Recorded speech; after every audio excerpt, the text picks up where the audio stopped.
All right, good evening, everybody. I'd like to call to order the Bloomington Historic Preservation Commission meeting for Thursday, May 23rd, 2024. All right, great. I'm glad to see everybody's here this evening. Thank you for coming. Even on my birthday, I love it. Oh, tomorrow. Happy birthday. Thank you all very much. Thank you for coming. Thank you. Thank you. All right. So that's it. You're getting to the bars afterwards. And you the shirt. And you there's something up. Exactly. Exactly. Killer eyes. Party with the young people. You know it. So can I get a motion to approve our minutes from our last meeting? Do you want to do roll call? Roll call. I move that we approve the minutes from last week. All right. Daniel? Do we need to do And roll call? can we have a roll call? Oh, I'm sorry. Sorry about that. It's all right. Go ahead. Marlene Newman, We want to make sure everybody's here tonight. Ernesto Castaneda, No, that's Daniel Schlegel, Here. Sam DeSola, no Sam. Ashley Johnson, John Saunders, Here. Elizabeth Mitchell, William Falk, Here. Renard Cross, I see we got Jeremy online. Duncan Campbell, You want to let me into that? Kirsten Hawley, Yes. Karen Duffy, Here. and Jeremy Hackard. Here. All right, Jeremy. Very good. Okay. Shall we move on to Approval of minutes. Approval of minutes? Yep. So Daniel, Okay, so, you get to do roll call again. yes, so we had a motion and, was there a second? Oh, Yes. yeah, there it is, second. Terrific, thank you. Okay. Newman? Here. I'm sorry, Marlene Newman. Sorry for my other commission where they just do the, Oh, yeah. my apologies. Marlene Newman? Yes. Okay, Daniel Schlegel? Yes.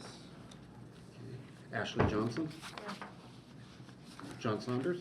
Yes. Elizabeth Mitchell? Yes. William Falk? Yes. Renard Cross?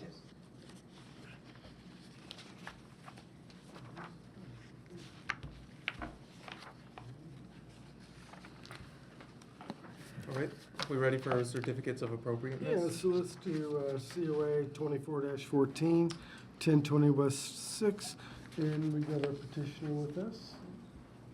Excellent, all right. So, some of you may recall that on February 22nd, 2024, an alternative proposal for this non-contributing duplex in the near west side historic district was proposed to the commission. There were some changes between, as you will see, the currently proposed design and the design originally proposed. The original design was opposed by the commission on a 4-3 vote concerning several objections from the neighborhood, including objections to a shallow half-width porch that was proposed, and concerns from the neighborhood design review committee that they had not had proper opportunity to comment on the proposed design. The new design proposed for the building would rectify some of the objections from the neighborhood, including expanding the porch to full width, extending it out further, adding a centered entrance, and additionally, the architect communicated these proposed changes to the neighborhood design review committee, who then sent me an email sharing that they approved of the proposed design and hope that the one presented in this in today's packet would be the same as the one that was presented to them in their meeting with the architect. So staff recommends approval, considering that the new COA proposal rectifies some of the problems that were found with the original proposal. All right, no, thanks. Doug, additional. Yeah, so I met, let's see, today's Thursday. I met Tuesday night with the neighborhood association as a whole. And I'd also met with the, their design design committee, and they approved that the other night. When we left the last meeting, talked to the client at length and was allowed to kind of have a little more free hand in it. And so what you see here is taking the comments that were brought up at that meeting and trying to turn this ugly duckling into something that'll really fit into the neighborhood. Again, the main thing on the porch is that we're right up against the property line in the front, otherwise it would be deeper than what you see. We did a few more things. We tried to add a little more character with the vertical board and batten. Again, I assured them that, you know, what we apply here, what we show you here is what we'll apply for our building permit, and that's what has to be built. So we hope you grant approval, and I think we've got something that really fits the neighborhood well and better. All right. Thank you. Thank you, Doug. Ashley, questions? Renard? Could you bring up the plan view? Or? This. Floor plan? Or Yeah. floor plan, right. I think there's one here, but it's so tiny. Oh, no. It's not there. I'm sorry. I didn't include a copy of the floor plan in the presentation. Okay. Trying to see if I have a printed copy here, maybe.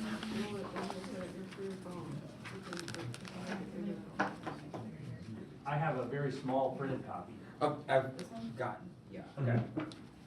So, Where's the?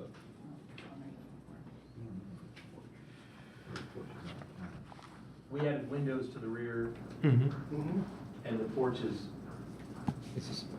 That's a all the porch, way there's a more across. detailed one down though.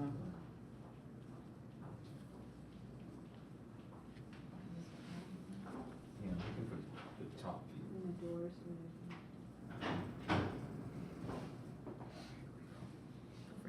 Thank you. No, no questions, you can. All right, great. Okay. Elizabeth? No question. All right. No Bill? questions. Marlene? No questions. Daniel? No No. question? I don't have any questions. Do we have comments? Jeremy? Oh, but, hey, Jeremy, sorry. I have no questions. Okay, thanks. Yeah, I keep forgetting you're there, so don't let me forget about you. All right. Any comments? No comment. Renard? Elizabeth? No. Bill? Yep. Marlene? Yeah, I think it's a great improvement. Oh, God. Daniel? I commend you Yes, on a massive transformation. Any comments, Daniel? Mine was only, I'm glad it fits in with the neighborhood and they seem happy with it from the meeting, so I'm just glad to see it can work for everyone. Jeremy, any comments?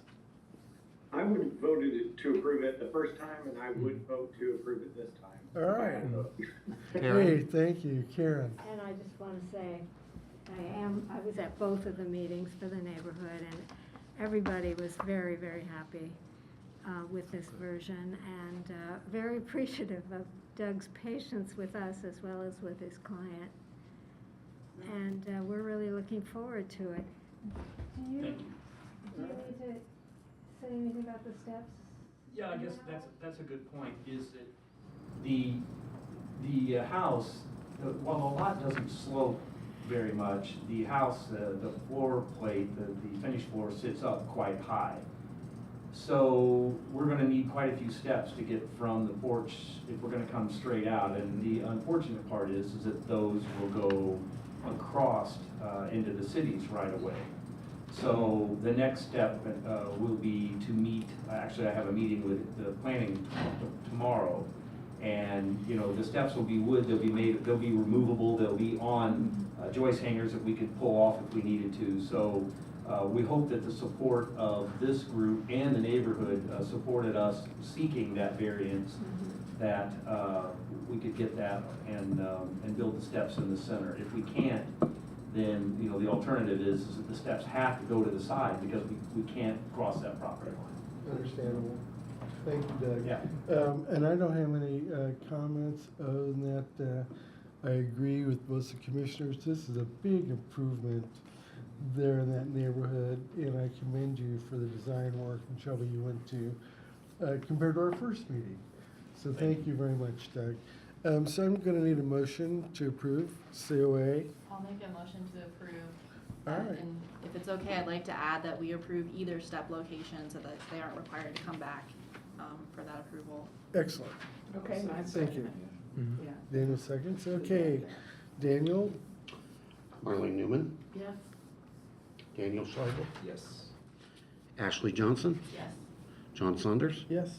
Elizabeth Mitchell, Yes. William Folk, Yes. Renard Cross. Yes. Motion carries. All right.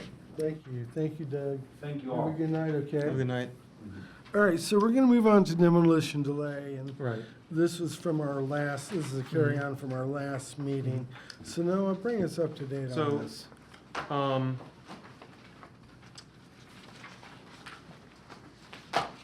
Subsequent to our discussion at the last meeting about the integrity of the neighborhood, I prepared sort of a brief presentation on the history of Green Acres that, yes? Are we skipping the, oh, excuse me. Oh, I printed it at the end of the packet. but Okay. I put it ahead in the agenda. All right, go ahead, Right. Noah. So the 160 acres that now comprise the Green Acres neighborhood were developed as a farm by South Carolina Covenanter William Moffett Millen. His 1849 Greek Revival farmhouse is owned by Indiana University and occupied by the Organization of American Historians, and it's listed on the National Register of Historic Places. Preceding the subdivision of the neighborhood by 74 years, the house is situated approximately 100 feet off of Bryan Street between 5th and 7th. The current neighborhood was developed primarily from 3 plats. In 1923,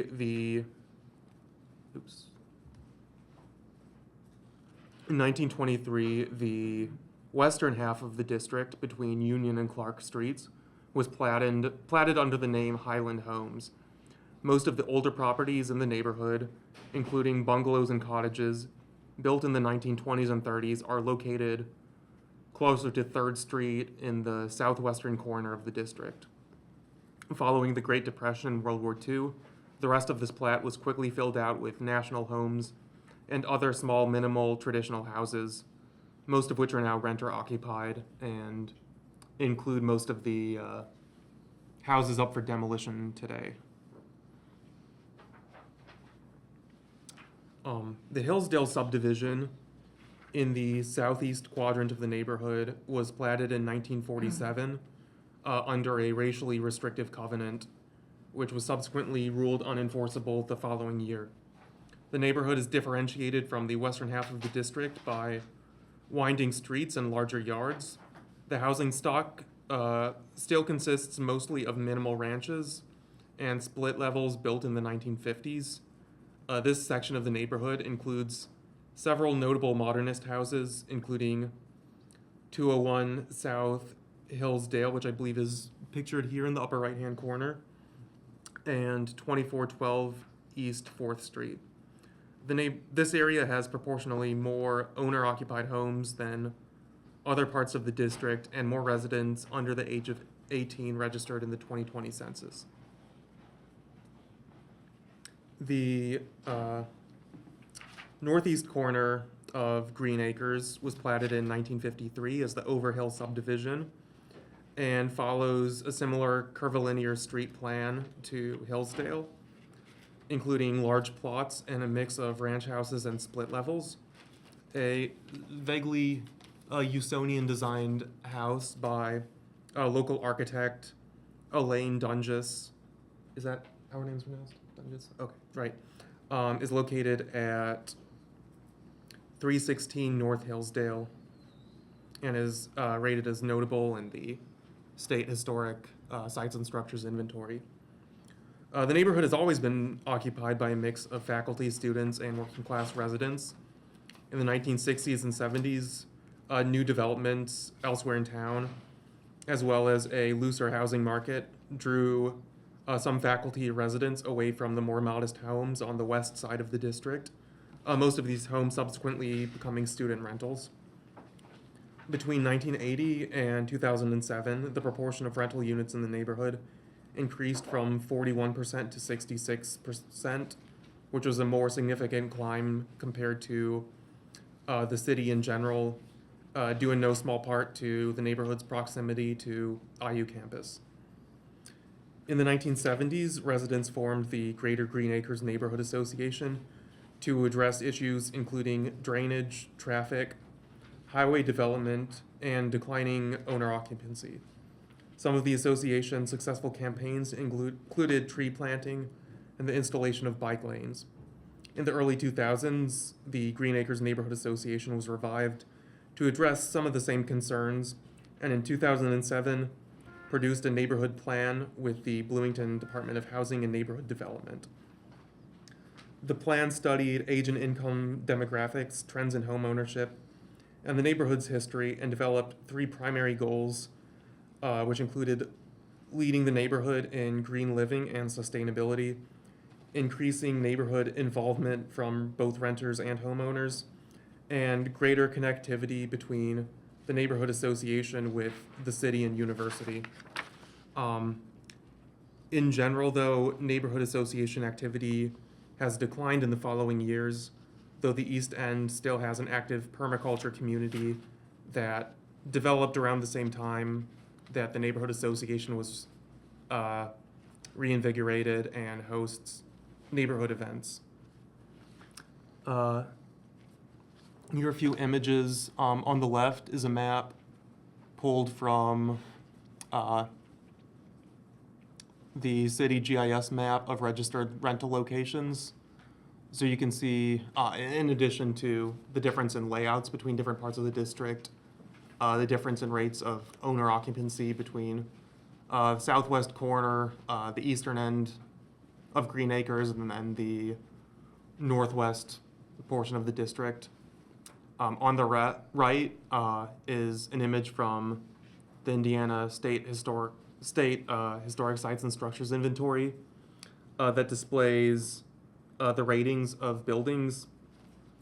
Orange meaning contributing, red or unmarked generally indicating non-contributing, green indicating notable, and blue, which you see marks the original 1849 farmhouse indicating outstanding. The last survey was conducted in 2014, so there are more houses that may be considered contributing now that were passed over during the previous survey. So that brings us back to the 5 houses up for review. Do we need to go over them? Actually, I had a question. If you Sure. go back one slide on the left, so you said some of those are owner and some of those are rentals, but which one is which? I'm not familiar with the hand. Is it green or red? Actually, anything with a circle indicates that has a rental permit. Colors indicate whether those are active or not. So, unfortunately, there isn't a marker indicating an owner-occupied house, so it can be kind of hard to make it out. If it has a rental permit, it's not owner occupied. Is that the Right. assumption? Generally, there are some X's on there you can make out. Like one down in the southeast that indicates that the rental permit is no longer active. It's expired and not been renewed, so those would be presumably owner occupied. Do we still have, sorry, I'm out of turn. Do we still have the map of the zoning for that area? It's in the other room. I don't have a copy pulled up here. Ernest, do you know off the top of your head what the area is zoned? Oh, thanks. All right, so let's move forward. Do we have questions for Noah at this point? Ashley? So in your research, and I read the minutes from last meeting, but I wasn't here. Right. It looked like it was tabled to give the neighborhood more input. Right. Was there any additional input provided? So I sent out a couple of emails to people associated with the neighborhood association. And we also sent out a notice on Nextdoor to the neighborhood to welcome comment. Some people from the neighborhood mentioned that they would be in attendance today, but I haven't heard any specific comments over the past couple of weeks. I am here. Right. I am a Mhm. member, yeah. Yes. Mhm. All right. Like to Yeah, say would you something. like to make your Well, comment? I brought something very short. Okay, very good. Okay? Okay. Is it okay here Yeah, or? well, Okay. what's your name? Marines. Thank you. Okay, I wasn't going to say that That's here. all right. Hi. Hello, everybody. So, Yes. my Renard? name is, Come up or Can you stand. Sure. I can stand Yes. here. We hear, I can also. If you'd hear like to I sit need a up. microphone. Mhm. Yeah. Get a. So, my name is Marines Fornerino, and I live on Roosevelt Street, right behind the historic houses on North Jefferson Street. I am originally from Venezuela, hence the accent. And I came to study at IU in 1988. I fell in love with Bloomington the moment I arrived. I guess you could say it was love at first sight. The first 2 years attending graduate school, I lived in Eigenman Hall. I remember very clearly looking at the beautiful houses on Jefferson and beyond from my room and walking by them with other international students on our way to the grocery store and the mall.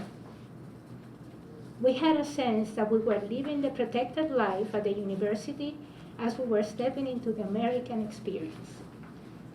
The beautifully unpretentious houses in the neighborhood told us a unique story about place and identity, and each house spoke to us through their particular features, prompting us to choose a favorite one. Later on, I lived as a tenant in the neighborhood, and several years ago, I became a homeowner. The architectural style of my neighborhood represents the cultural heritage of my community. It reflects the values and traditions of its past. Preserving the historic houses in my neighborhood will ensure that we don't forget where we come from, and will give the future that we envision a point of reference. I am aware that there are other neighborhoods in our town that have houses similar to the ones in question, and they are already part of historical districts. I think that this fact constitutes a solid argument to protect the historic houses in Green Acres. It has been suggested that this is, instead, one reason the houses on Jefferson Street need not be protected, because others like them already are. But if other houses very similar to the ones being considered for demolition are protected, then it follows that these too should be protected. There is no quota for protecting historic buildings. It would be like saying, why should all original copies of the Declaration of Independence be preserved? If there are extra, maybe we could get rid of them. Or why should the Louvre keep and preserve all 5 of Da Vinci's masterpieces that it owns?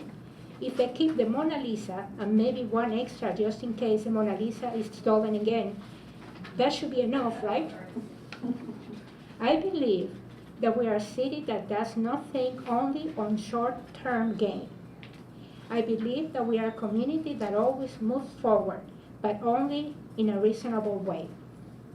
I would love for my neighborhood to continue offering the many students that come to IU the same experience and perception that I have.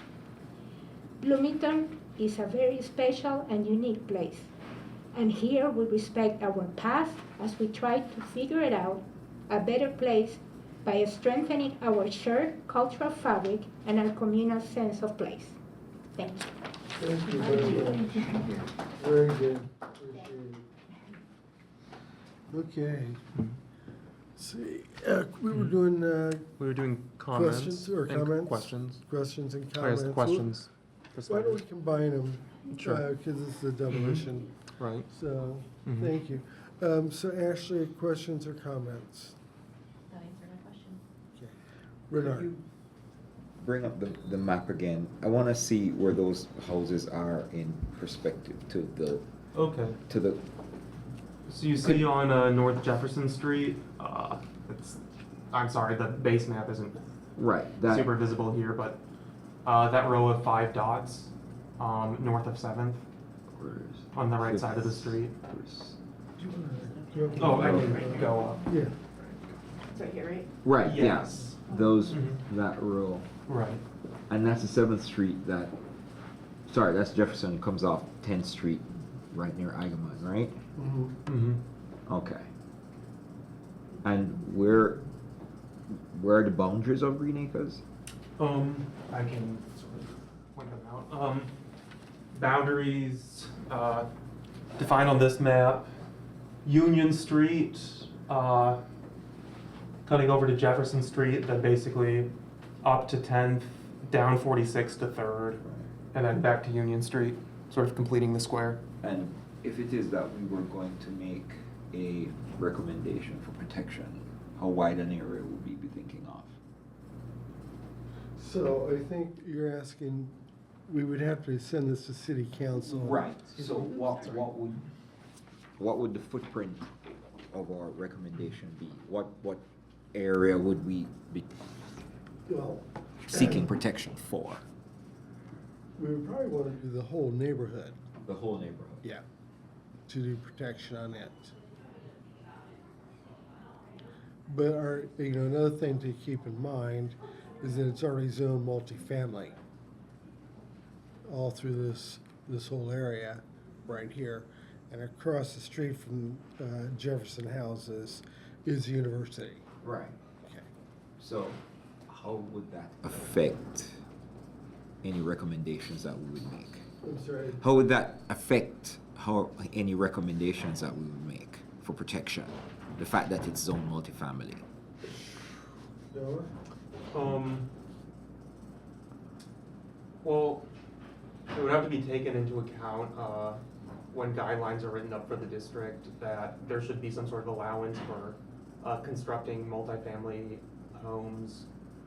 I mean, it could also, affect the nomination politically.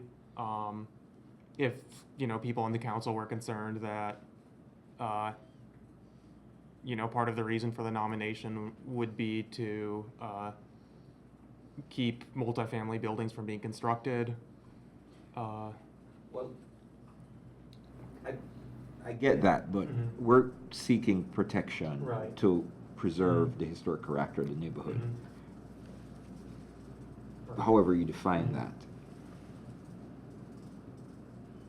If there was going to be new construction, the only stipulation, I believe, correct me if I'm wrong, is that whatever is constructed is in keeping with the character of the Right. neighborhood. It doesn't, would that preclude multifamily? If there's already multifamily there, There this means is- that multifamily structure would need to be in keeping There with is the already character. some there are some multifamily houses in the neighborhood. Most of them are non-contributing, so built in 80s or 90s. Okay. Mm-hmm. Yeah, okay, that's right. Any other comments or questions? No, nothing more. That's it. Elizabeth? These homes, there's nothing really structurally wrong with them, they're sound. We haven't been inside them, so we can't make that determination. Mm-hmm. Viewing from the outside of them, they look in pretty good shape. Yeah. Almost all of them. So, yes. That's it for me. All right. I Bill? have it, and I can comment. The houses the two Excuse me, houses- sorry. Oh, I apologize.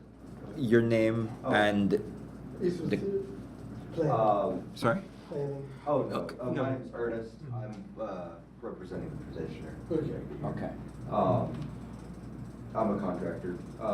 But the two houses on the north, Jefferson and 8th, which aren't part of this, DD, they're in better shape. They're on basements and they're in better shape. The ones on crawl spaces are in markedly worse shape and do have some water issues, but it's very typical for homes built, pre-war, post-war. But Does worse shape mean bad shape? Because a minus is worse than an A. Oh, but sure. it doesn't mean. Well, that I mean, it's your bad. standard water, protrusion in crawl spaces, mold, that sort of thing is very typical for homes built in that time. So problems that can be Oh, fixed. sure. Yeah, okay.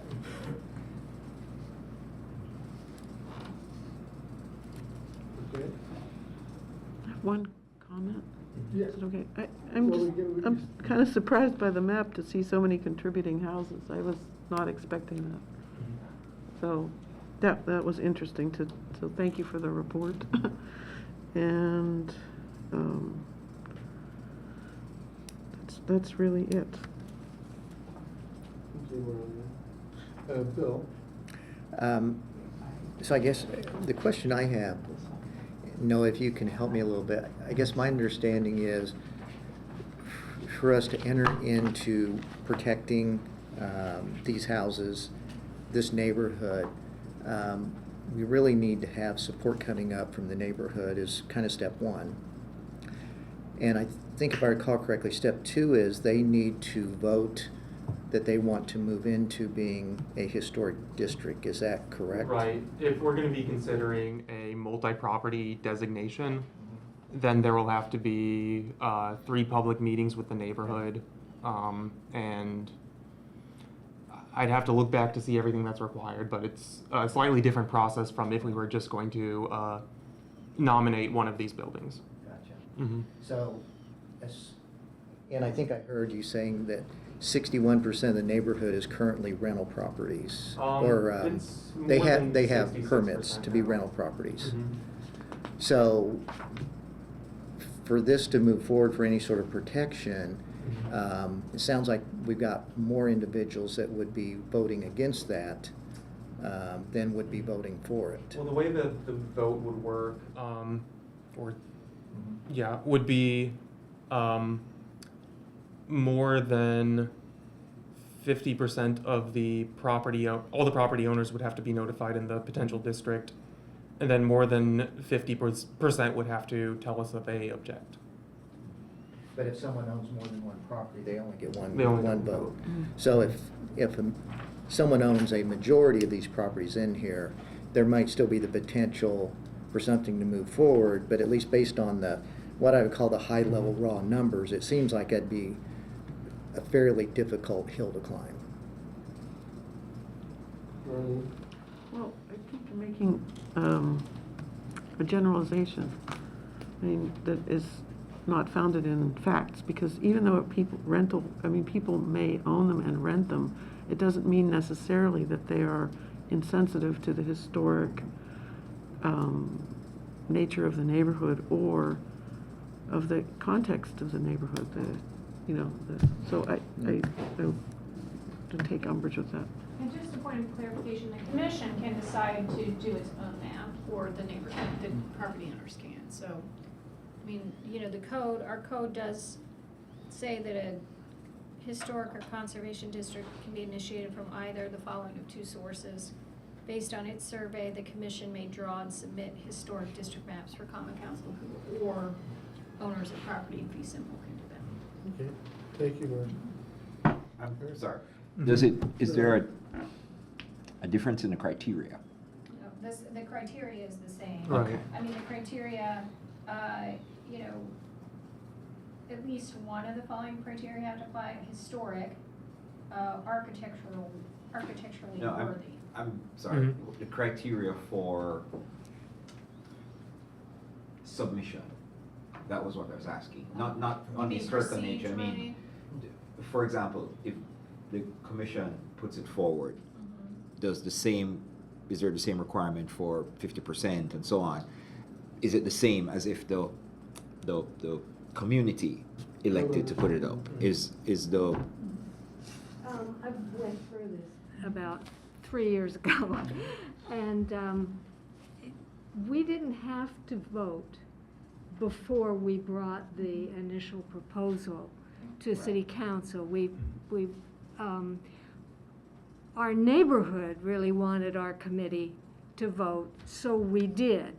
But we were not required by law, and, but we held a vote, which maybe raised the standard or the pressure on people after us. That's a different story, but it's not part of the law that they have to vote. But city council looks really carefully at how much support you have from the neighborhood, from the property owners.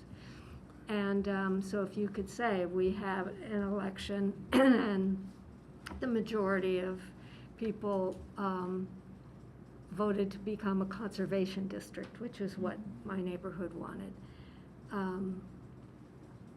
We did that. And then after the 3-year period was up, then we had the vote. That's when the city sends out the letters and notifies every property owner. And you really hear, you know, holy hell from people who don't want to be told what to do with their property. Right. And many of them are absentee landlords. There are a few that cared, and particularly people who own just 1 or 2 houses, you know, in the neighborhood, many. But, It's like 3 years after your conservation, Then- you'll be elevated to historic. yeah, you'll be elevated to Unless the historic majority- unless, Right. unless over Majority. 50% object. Exactly. So you're really in good shape if you get to that point. But you have to get approval for, whether it's for a conservation district or even from the get-go, a historic district. At, to do that, yeah, and city council, you know, it depends who's on it and what they're looking for in terms of demonstration of support from the community. So, I don't know. All right. You have heard from a few people, but nothing specific Right, except until tonight. until tonight. Jeremy, you're a representative. Is this question and comment? Yes. Yeah. Okay, I would not be in favor of designating this as anything. I would let these go. I'm not sold on the historical significance of the area, and I don't think we'll be able to make a good argument to the city council. There are a couple of houses in here that are marked green where it might be worth going after. I know, I think one of them, you said the 1850s farmhouse or something along those lines, is already protected. That's great. I think based on kind of other sort of comments that they've done with what we tried to do with Cascades Park, I think there was a stronger argument there for a historic district, and they voted that down. So I obviously, I don't have a vote, but that is my 2 cents of, I do not think we should do this, and I think we need to let these go. All right. Thank you, Jeremy. Daniel. And I just want to make sure I get the facts right from last time, since it was 2 weeks ago. So last time there was a lady here. So you could work with her, or? Okay, so do y'all represent the seller or who wants to buy her? You want to represent the buyer and the seller, I suppose, because both sides would need this to be released for the deal to kind of reach where it would need to go. Right, so, and I just want to make sure I get Oh, all the, since I've slept since the 2 weeks ago. Sure. So I just want to ask, so if I remember right from Sable, I wasn't sure if that was the company name or her name, so that's her name? Sable. Sable, okay. So from what she said, they just want this demolition delay as a box to check off that its potential part is of the there, contingency. but there is no set plan currently. There is no set plan currently. But from what I understand, it would take more than a year to create a comprehensive plan for something like this, unless there's already something there that's not being said. Depending, there is no set plan at the moment, but, and there is not even a for sure, like the buyers are keeping all of this, what ends up being 8 pieces, because it goes, there's 2 other properties that aren't being, considered in this, the 2 on 8th Street. So, some of them make sense as rentals, some don't make sense as rentals, and make sense more as to be torn down to create like a duplex. But there is a sewer line that runs east-west, cutting through I believe it's houses 3 and 4, starting from north to south. Okay. So a large apartment building cannot be built here. I know it doesn't matter, but there is a sewer main that runs through there. I don't remember which houses it runs through, But somewhere right. but it couldn't be like one building taking up all 8 lots or anything like that. A city planning probably, it wouldn't be impervious from a city planning standpoint, but City of Bloomington Utilities couldn't allow that either, given they have a sewer main that services the neighborhood. So it's not, it's more realistic that, you know, several of the houses get sold off. But as a rule, you know, the buyers need to make sure that it isn't going to be, you know, hamstrung, like whatever they end up doing. And, you know, if they don't get a plan together in a year, they would still need to come back. Right. But at least they have a feel for how this might go this time around. Okay. And then they might decide to tear one down, like in the meantime. So like it just kind of covers the whole basis, you know, when you're putting together an 8 parcel deal. Okay. So I was just curious, thank Oh, you. yeah. Does that answer? Yeah, that does. Thank you for that. I just want to make sure Oh, I absolutely. had the right facts before going forward, because when I go to work, I bike right through Green Acres, so I was under the mistaken impression it was already a historic district because of their nice little welcoming sign. Actually, our hand department, that's a popular thing for neighbors to get grants for, putting up those signs. Okay, Mhm. okay. But I think from what Liz had said, I mean, and again, I've just biked by, I've not seen the interior. I mean, they look like they're in good shape. It's just the one, and I am directionally challenged, but it was the last one in the packet you had listed, Right. Noah. That's the one that for the most part, I was kind of like, well, either way, kind of what Jeremy was saying, but That that. one is in the worst shape.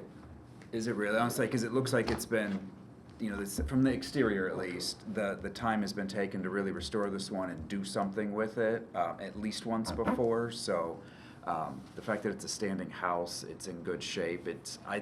My personal taste, it's one of the nicer ones that I saw going through there. So I don't know. It's a struggle. I understand what Jeremy's saying with Cascades and the point there, but at the same time with good affordable housing and what.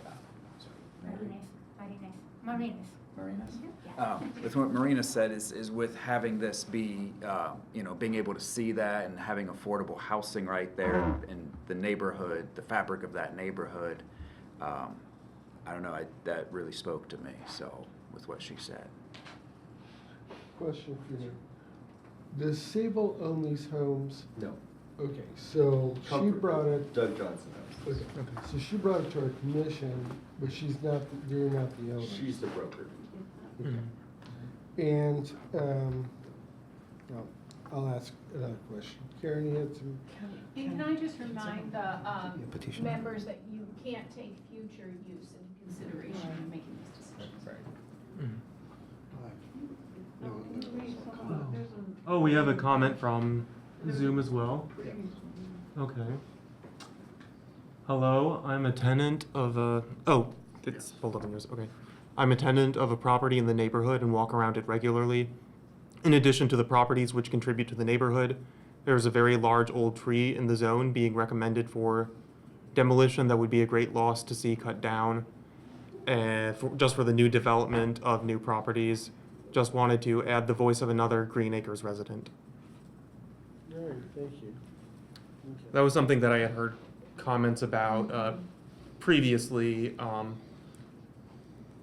in the lead up to Do the we have last meeting. jurisdiction over trees? No. There can be guidelines in an existing district for trees, and there are city UDO rules that apply to trees, but we don't have jurisdiction over trees that aren't But in. this commission does not? No. Yeah, Mm-hmm. yeah. Okay. Any more questions or comments Can I- at this point? Yeah. Bernard? Somebody who has this information readily available. Can you give me the criteria again for protection? Sure. So it's historic, so the code says a historic district shall include a building, group of buildings, structures, sites, monuments, streetscapes, or neighborhoods which meet at least one of the following criteria, and it's historic or architecturally worthy.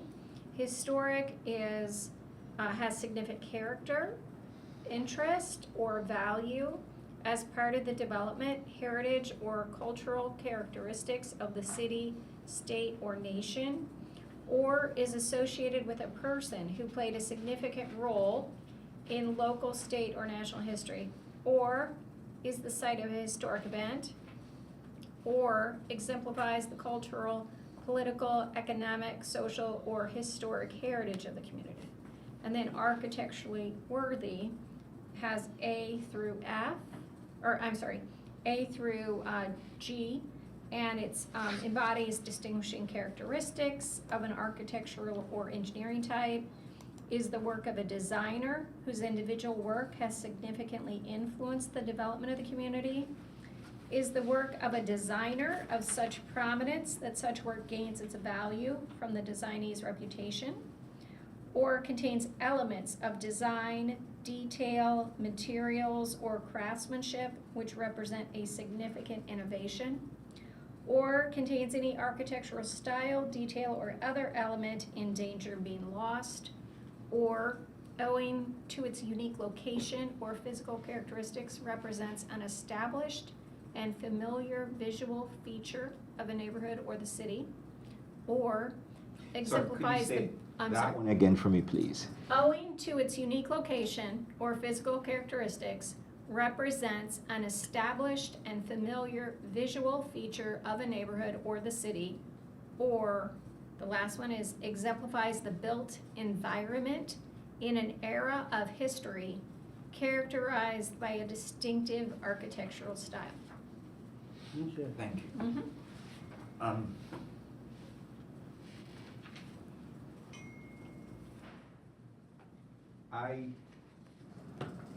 I'm somewhat conflicted. So I do appreciate the need where sometimes you have to remove something to build something better, or to remove something to build something different, or remove it probably just simply because it's yours and you want to move it.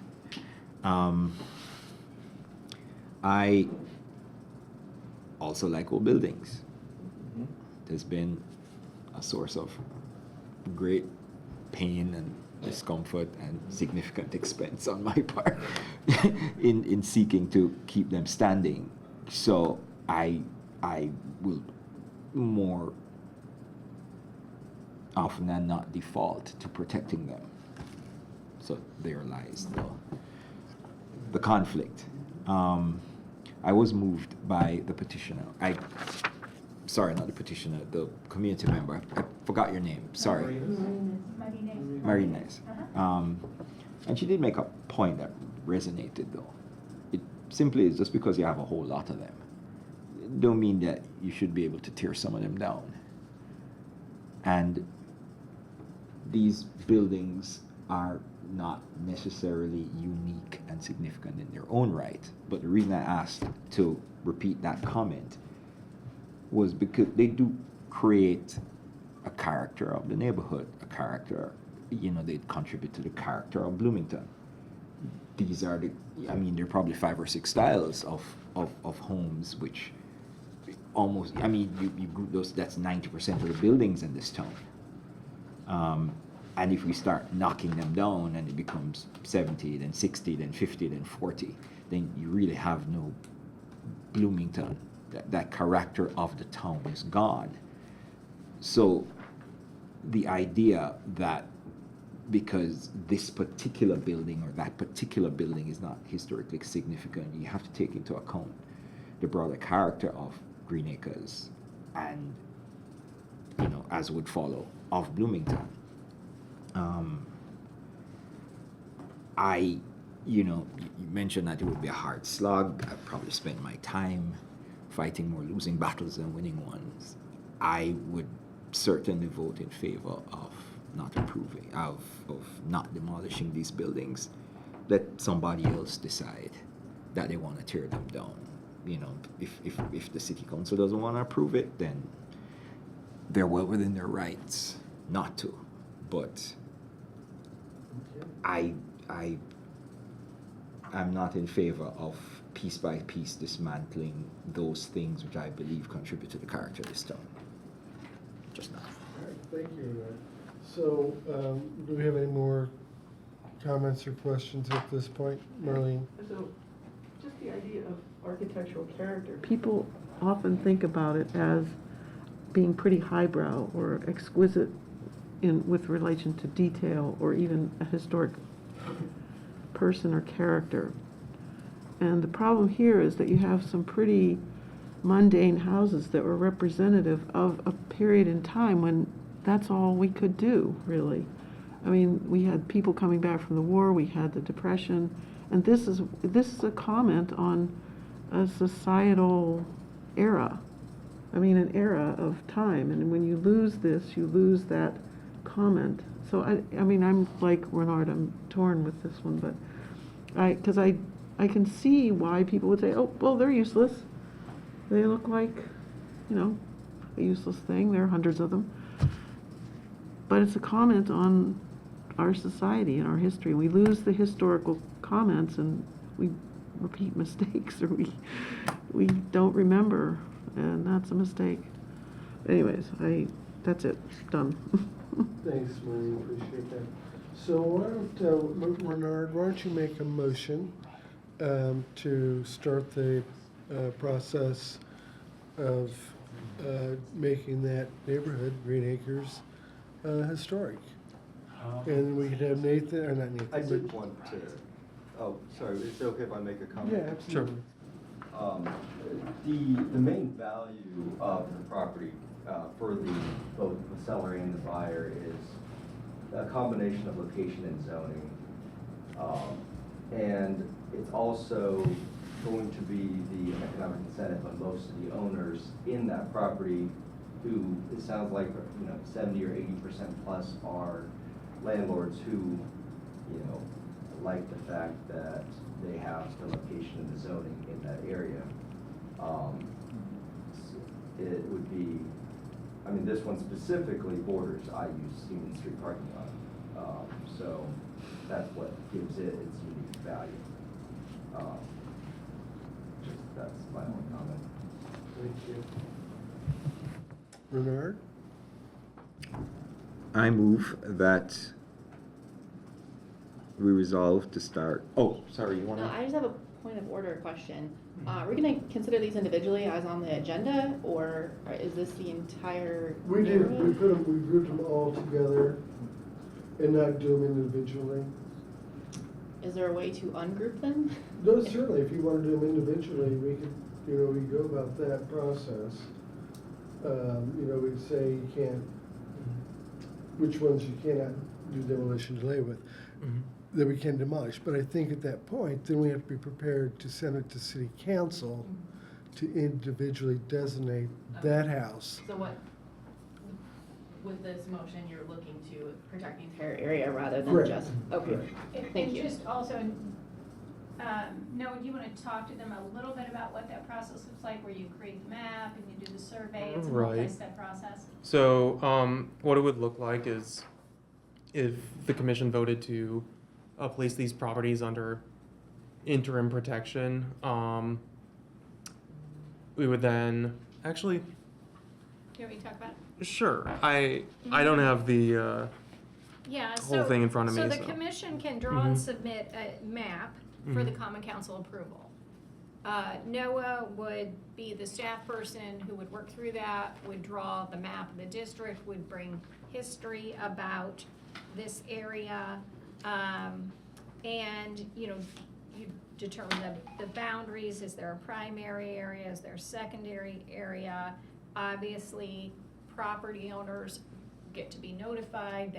There's due process. They get to be part of the process, object and say things like, the economic value is better this way than this way. So, and ultimately it goes to the city council, and the council gets to decide whether to designate it or not.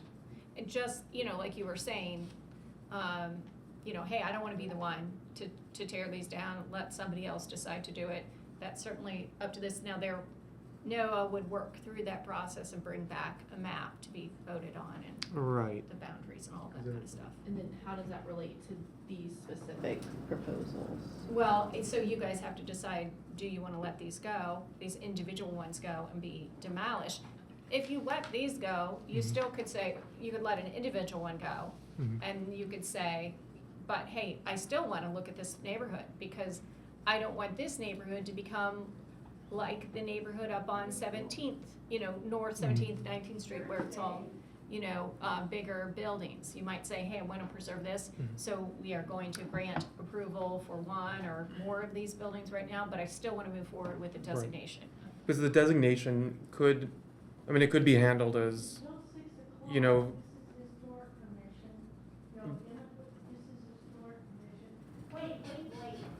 okay, it could, the commission could vote, Is Nancy Hiller's speech afterwards? it'll be tomorrow. So they've switched it? No. All right, never mind.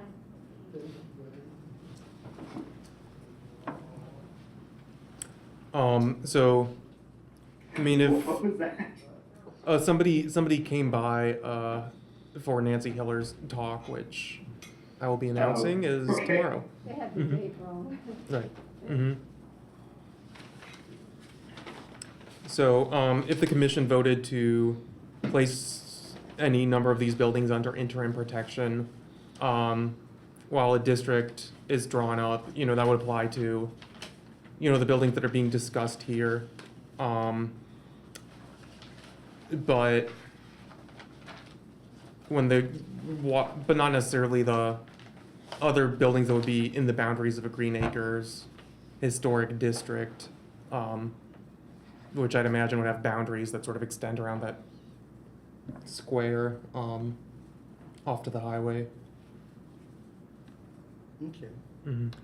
So I guess, you can think about you can think about these individually and decide whatever you want to decide regarding these. If you decide to let them be demolished, that doesn't mean you can't still protect the rest of that neighborhood and draw those boundaries if you decide to do that. Thank you for the clarification. Or you can say, I want these included in that boundary. It's up to you guys. Thanks, Ashley. So with this not being a historic district, if they were demolished, anything, whatever's approved by, I know planning and that they did avail it, but that wouldn't have to go through, like how some of the buildings, when they're gonna be torn down and rebuilt, come through us? No. These would not be, because it's not a I just wanna make sure I'm understanding. Okay. Yeah. Marlene. So I have one other comment that it's an irony, I think, because, the Green Acres neighborhood in the early 2000s or 2007 produced this plan, and one of the primary goals was leading the city, I guess, in green living and sustainability. And we have, these houses that have what is it called, embedded or whatever energy, embodied energy, and you're just kind of, so it's kind of a weird thing with respect to the sustainability of the whole equation. That's all. Thank you, Marlene. Karen?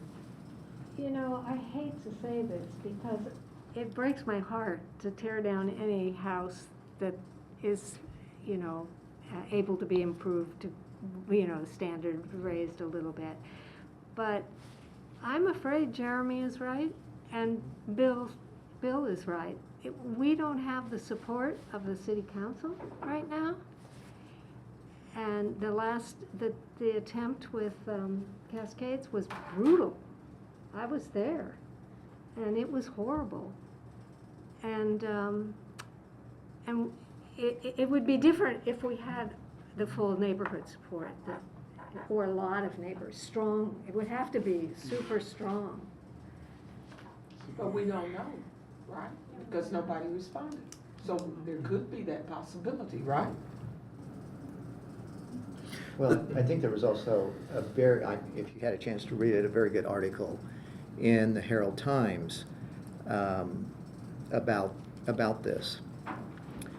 And I guess what concerns me is very little came out of that. I mean, it was broadcast to the public.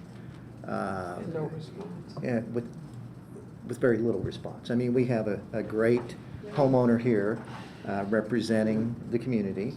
But when the newspaper presents it to everyone, and that is what we got back, that's where it goes to. I made a couple notes as I'm listening to everyone, and for those of you who don't know me very well, I'm very analytical and I'm very logical.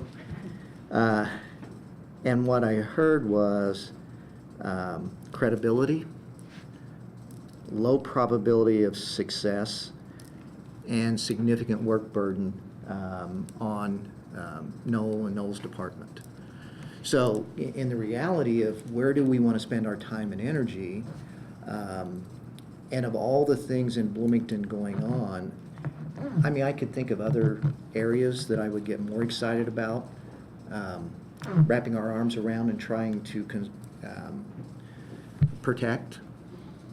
And I'm not saying this neighborhood couldn't be one of them, but it wouldn't be on the top of my list. But take the neighborhood aside for just a second and let's talk about these particular properties. These particular properties are adjacent to the university. I mean, literally you can see the university when you stand in the front yard. So that's another huge roadblock for trying to do anything with these properties. This one that we have up here that's been up here for over a half hour, this is the one that gives me pause. I think you can make a really good argument why this home, based on who's lived in it over time, probably should stay the way it is. I'm not sure we have the same argument for the other ones. But at the end of the day, I still go back to what Jeremy said, which is a pretty intimate read on the obstacles that would be in front of us. And then I just go back to, and that's the likelihood of success, then I go back to the amount of work that would be involved, and then I go to credibility. And so if something comes before a committee in the next group, that daggone it, every single one of us want to stand up and say, there's no way that we're going to let this happen. At the end of the day, you've only got so many bullets in your gun, I'll say, or cards in your hand if you're playing cards.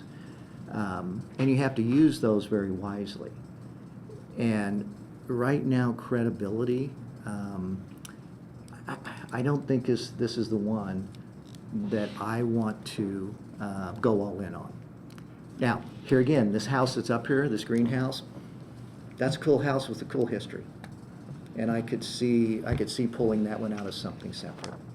But it pains me because here again, I'm very factual and I'm reading the tea leaves of what I think's going to happen. And that's why I say the things that I do. But at the end of the day, tearing down houses that are in great condition that people can live in and be happy in, that just shouldn't happen. But, that's me and probably a lot of people like me saying that. But there's probably also a lot of other people that think differently than that. But I think that's one thing we need to consider is if something else came along, we've got limited time, resources, and credibility. And you don't want to dilute that down. And so that's all I want to say. So I have Renard and Marlene. Yep. Thank you. I just had one Thank you, question. Noel. Sure. So the house that's 22,201. I forgot about that. Okay, so sometimes people have prejudice against one style or another, and this is obviously a more modern style with a weird bay window on it. But, who lived there, this guy was pretty impressive. Yeah. Yeah. That's when I was just. Yeah, pointing Marlene, out. I forgot about that one. That one is The too. history on this one is, I mean, that's Yeah. Manhattan Project and Crest Toothpick, two huge turning points in American history that are overlooked frequently. So, not an architect, Okay. not a historian, not an engineer. I'm a bureaucrat. That's my contribution here. I am a technocrat. I like reports. You know, I love policy and rules and that kind of thing. Also, in a former life, I was required to be somewhat knowledgeable about history, military history, as a matter of fact. And one of the things that I took away from all of my amateurish historical work was most campaigns that fail for one reason. And it is when you forget the cardinal rule, like the first rule in a campaign is selection and maintenance of the aim. Decide what your aim is, and stick to it. Once you start deviating, things fall apart. And history is replete with people who started out in this direction, and then for some reason they got distracted. This commission exists for one reason. The city council exists for some other reason. The community has its own mandate. We are not politicians. It is not for us to choose whether something will pass or not. That is not our purview. That is for if we decide that something is worthy of protection, that decision should not be based on whether it can pass the city council for protection or whether it will get this support or that support. That's not our job. Unless somebody wants to correct me. Our job is to look at the facts, look at the case that's being presented, assess that case on its merits, and make a decision on whether to release the delay, review for historic designation, forward to the council, for which interim protection would be required. That's our job. Right? We don't concern ourselves with what's going to fill the space if it's demolished. Right? And I think we're wrapping ourselves around the ankle, wuthering with this concern about whether it will pass council. If somebody resigns from the council and another person comes in, the decision that the council would have made yesterday could be completely different than the decision it makes tomorrow. Right? So let us not concern ourselves with what will be passed by whom. Credibility exists in us maintaining our aim. Do we honestly believe that this thing deserves protection because it meets one or more of the criteria which is required for us to move it along for a recommendation of historic designation? That's the only thing. Right? Please focus. So, I am unconcerned. If we send 100 things to the council and 100 come back, if they turn it down, I'm still going to put through that 101. It doesn't matter to me. That's their job. We need to do our job. Right? Good point. So. There you go. There's that. All right. Any more questions or comments at this point? I have a comment. Yes, Jeremy. I would not, the historical significance for me for the people wouldn't rise to the level of something we would need to protect. Yes, he was involved in the Crest 2 space thing, but he's not Joseph Mueller, he's not Harry Day, he's not Bill Nebbert now. The people that really drove that forward, that actually made the discoveries and did all that sort of stuff. We're not at that point. And I'm struggling with I don't know which part of the criteria we could really point to on these houses and be like, yes, this is definitely this is a slam dunk case, we've got it. I don't think we have it here. I really don't. And so I take that information, the historical significance there, and I'm sorry, we have to consider it. What would happen if we are bringing this case that is not tight and well put together to the city council? That is a problem. So I think we don't have the history on our side, and then we don't have the outcome on our side. I would, my recommendation would be let these go. In addition to the fact that the staff recommendations, after looking at everything, said, yeah, we should probably release these as well. So that is why I would make that recommendation. Thanks, Jeremy. Okay. I guess to speak a bit about the staff recommendation, having looked at the neighborhood as a whole, I think that there's a lot of integrity there that demonstrates, the patterns of development and history of that part of town and Bloomington in general. And some of these individual houses are certainly associated with, periods of lives of people who have made significant contributions to the community. But part of what gives me pause is those two criteria sort of weighed against the greater district, and then individual houses on the other hand are essentially two separate arguments. It would be an argument for these two houses that are associated with, no offense to the people who lived in the other houses, but for what these people did while they were living in these houses, that's something that could potentially rise to, the consideration of the criteria that are laid out for significant individuals. And then looking at the neighborhood as a whole, you can make the argument for the historical significance of the neighborhood that demonstrates, broad patterns of history in Bloomington. But something that's been difficult for me is rectifying these individual houses, which we're considering as a group, with the history of the neighborhood as a whole. And I think if we were going to vote, or if you were going to vote to place all these properties under interim protection, it would be because the commission thought that the neighborhood as a whole ought to be a district, if that makes sense.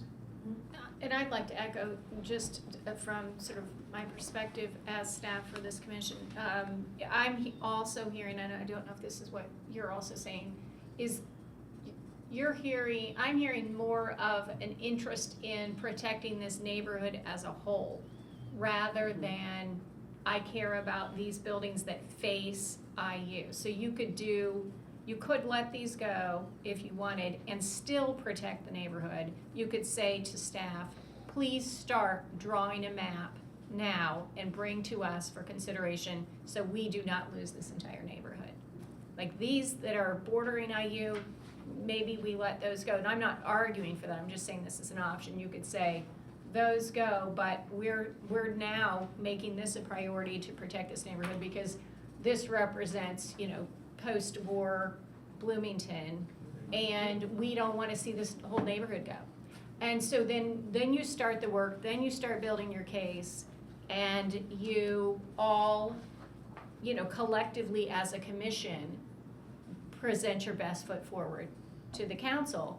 And I also agree that you're not the city council. You're the Historic Preservation Commission, so you do your job, let the chips fall where they may, and the council then gets to decide from a policy perspective. You make a recommendation, then they get to decide, is this a neighborhood worth protecting or not? Thanks, Margie. The thing though is kind of like allowing you to cut the leg off while you concern yourself about preserving the body. And so my recommendation would be to move to designate the community not only to preserve the community, but I consider these houses part of the community. I would not be willing to sacrifice one limb while we put the rest through. I mean, if you start, how long does it take usually for this process to move through to get to a vote? How long did it take for West Side? We worked on it for years. Right, and in that period of time, you could lose a third of the neighborhood. We did lose a lot of houses while we were working on it. Right. So my recommendation would be, if the commission so agrees, is to make a recommendation for designation and to put the entire neighborhood on the interim protection until a decision is made. It doesn't make sense leaving it open to knocking things down hither and yon, left and right, while 2-3 years pass. It just seems somewhat logical to do it that way. John, may I make a comment? Yes, please. I'm Steve Wyatt from Bloomington Restoration, and I have a couple questions. One, do you have to end the demolition delay today by either letting them go or moving to designate, or can you let the demolition delay continue until the next meeting? And my other question is, I think our group would be interested in trying to negotiate with the buyer to see if they would be open to going into agreement with us on options for the moving of houses. Yeah. Right, the demolition delay period is 90 days. It began April 15th. So. We have 2 more months. Right. And it could be extended another month. It could be extended another month. I would not have an issue with moving to table it until the next meeting for more discussion and more consultation. Be interested, and then you probably have to go back and talk, or would they be willing to talk with Steve and VR? Or I mean, as long as the timing worked out, I don't see, I mean, realistically, there's no reason that, there's no theoretical cost. I mean, You're talking about May of next year for Oh, demolition, right? I mean, that would be realistic best case, like on our schedule, is May of next year. Well, yeah, 'cause that would be a good, kind of everyone wins. okay. And that, to me at least, I mean, if BRA is able to do and y'all are willing to work with them on that. Marlene? Doesn't help the neighborhood and historic district. Correct. Right. That's something that, of course, people in the neighborhood are welcome to discuss with me if they'd like more information. Mhm. Because, I mean, that still doesn't I know, stop I'm our still in interest. favor of making a recommendation for designation, because whatever happens here, we don't want to see it continue to happen, house after house after house. Would it make sense to table it, not make a decision tonight, and let Noah bring a map back to you for consideration at your next meeting with some boundaries? For you to consider a map that you might want to support passing along to the city council? Yeah. I mean, you at that next meeting can decide, yes, I like these boundaries, no, I don't. You could have more information about the houses. If that's, if we're well within our 90-day period. Yeah, works for me. Well, make a motion. I move that we table this matter until the next meeting 2 weeks from now, with the view of producing a map of the area for possible recommendation for designation. Sure. And I second it. Thank you. Daniel? Yep. Marlene Newman, Yes. Daniel Schlegel, Yes. Ashley Johnson, No. John Saunders, Yes. Elizabeth Mitchell, Yes. William Folk, Yes. Bernard Cross. Yes. Motion carries. All right. Okay. We'll see you guys next month. Thank you. All right. Next order of business, we have a couple of applications for $500 BHPC consulting grants. They're both from the same petitioner, who I don't believe is with us tonight. There had been. Really, yes. really quick, I gotta go. I gotta take my son to a Little League game. Oh, have but fun. Anyway, Mm-hmm. Good to hear anybody discuss, hear Thanks, anybody Jeremy. discussion. Mm-hmm. Thank you very much. Yeah, bye. Bye-bye. Right. So, these two buildings, are owned by petitioner, or soon to be owned by petitioner Felisa Spinelli. And in 2022, she was awarded one of these BHPC consulting grants, to consult with Spring Point Architects, which is an architecture firm that regularly works on historic rehabilitation projects, to create plans for,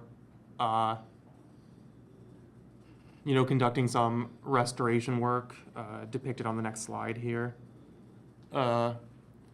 which would substantially leave the buildings the same, create an additional parapet, though this isn't a COA yet. This is just for consulting for potential future plans.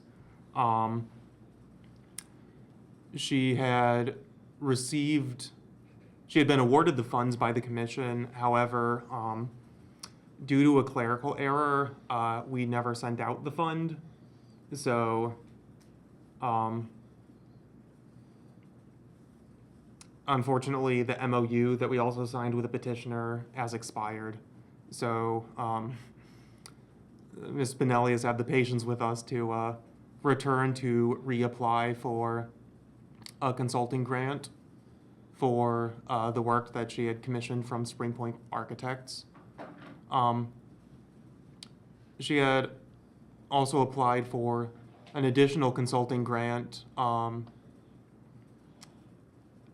However, I don't believe she's here to speak about that. So the one that I'm familiar with right now is her application for the money that had been awarded for the previous work conducted by Spring Point. So, Okay. right, in that case, I would recommend rewarding funding for the grant for work that was carried out in 2022. All right. Any more questions or comments for no at the time? All right. So we need a motion to approve the grants. Motion approved. Ashley, second it. All right, Daniel? Okay. Marlene Newman, Yes. Daniel Schlegel, Yes. Ashley Johnson, Yes. John Saunders, Yes. Elizabeth Mitchell, Yes. William Folk, Yes. Reynard Cross. Motion carries. Excellent. Thank you, All Daniel. right. New business, I have a couple of announcements. One, if anybody's interested in high school basketball or college basketball for that matter, we got some posters from the State Department of Natural Resources about historic basketball gyms in Indiana. So feel free to pick one up. Or if you're Daniel, you can pick up as many as you think you can hand out. Also tomorrow at 6 p.m. is going to be the Nancy Hiller memoriam talk delivered by Duncan Campbell. So if you knew her or you're interested in learning more about her, I definitely would encourage you to come to that. Also, June 9th at the Unitarian Universalist Church in Bloomington, Bloomington Landmarks is going to be, I believe it's co-sponsoring a gospel event as sort of an early Juneteenth celebration. No, Nope, not there? I At saw the you. Unitarian Universalist Church, we're doing a preview Oh, okay. of our play, and it'll be a free event Mhm. to thank Bloomington Center because they've supported Resilience Productions. So Mhm. you get a preview of our live stage performance. Opal Lee, the legacy of Opal Lee. Most people don't know who she is. We would not have the Juneteenth holiday if it was not for her. She's still alive. She's 97 years old. So we're telling her story of getting Biden to sign off that Juneteenth is a holiday. And the big production will be downtown Indianapolis on Sunday, June 16th, starting at 4 if you buy a VIP ticket. If you buy the VIP ticket, you will get a live stage performance, a complimentary drink. delicious hors d'oeuvres, a gospel concert, and a blues concert at Indiana Landmarks, 1201 North Central Avenue. So that's what we're doing for Juneteenth. Also here, Saturday, June 15th, will be Bloomington's Juneteenth celebration, and one of my first markers will be unveiled. They're honoring the black conductors on the Underground Railroad. There were 6 of them that nobody knows about. They never get mentioned. So we're going to start preserving black history one marker at a time here in Bloomington. And that'll be presented by Erin Carter, who is an intern working on Liz's grant project for, I mean, amongst other things, the marker program, which is Just a little a county small program. portion of that, yeah. And then she's also been, or the two of them have been conducting research for updating the West Side African American walking tour and a exhibit that'll be presented at the History Center in 2025.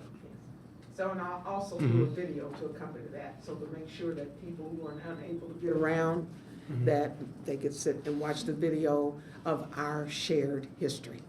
And what Elizabeth failed to remind us all of is that everybody on the commission gets complimentary VIP tickets. Is that how it goes? I don't have any money for that. I don't make a dime. Listen, it was worth a try. Yeah.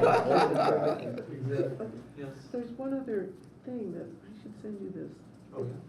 It's about, I'm on the Indiana Modern thing, and they're having something on May the 30th. There's going to be a lecture and a tour, and it's modern, modern sort of. So it's kind of an interesting. So can I send it to you, and then you can. I don't know what. Is it in Bloomington? Yeah, it's in Bloomington. Oh, yeah, I missed that. Yeah, that's okay. I'll just forward it to you, and I can forward it to everyone actually. Also, I don't want to spill the beans before everything's final, but John and Chris Sturbaum and I had a meeting with some people from planning as well as somebody from IU Real Estate about the sidewalk on South Dunn Street, which is the oldest sidewalk in town.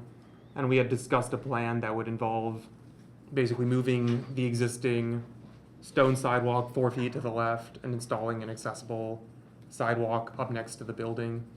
So it sounds like that's going to be feasible. It's not set in stone yet, but Very close. It would happen, Right. it would happen this year. The talking with streets, they could possibly get the sidewalk moved this year yet, and then get a replacement to fill in, so it's a continuous walkway across there. IU said that they would take care of that if possible. We're waiting to hear back on that, the cost. Right. And what that'll be, but it's a very positive thing. Instead of moving it to the History Center or Daisy Garden Farm or something like that, we're gonna just set it aside and put it back, and the plaque will stay there, and it'll be a nice thing, a big thing for us. We're up to public comments or commissioners' comments. Sure. Request something from, Yeah. I'm not sure who I'm requesting it from, but it does seem like there is a bit of lack of cohesion in what we want to protect, and I think we would be a lot better off as a commission if we had some goals and direction or like target areas that we could. We actually do, Ashley. Could we maybe have a work session?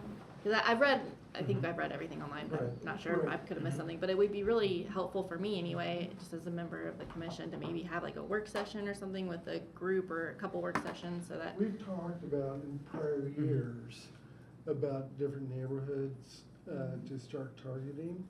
And it's just one of those things that other things come up first, so we haven't gotten to that point. But like, if you would like to put together a work session and people in the commission think that would be helpful, we could schedule a time. Yeah. Okay. Yeah, let me know. And there have been, even within my time, like a couple other neighborhoods that people have talked with me about, just out of curiosity of what could be designated there, so. It seems like it would make us more efficient as a group, just if we had some goals or strategies. Okay. And the council still knows that you want to have a work session with them? Yes. They just have not put it on their calendar yet. If any of you have influence with council members and want to talk to them about that. Oh, we certainly just feel lost free. Jeremy. Oi. He's our representative, so yes. Mhm. Okay. Any other, Marlene?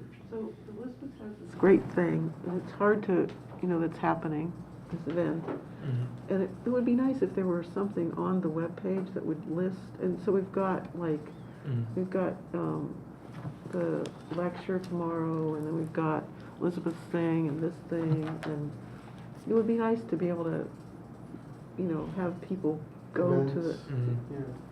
and have, so is there a way to add that to the website? Event? Potentially, I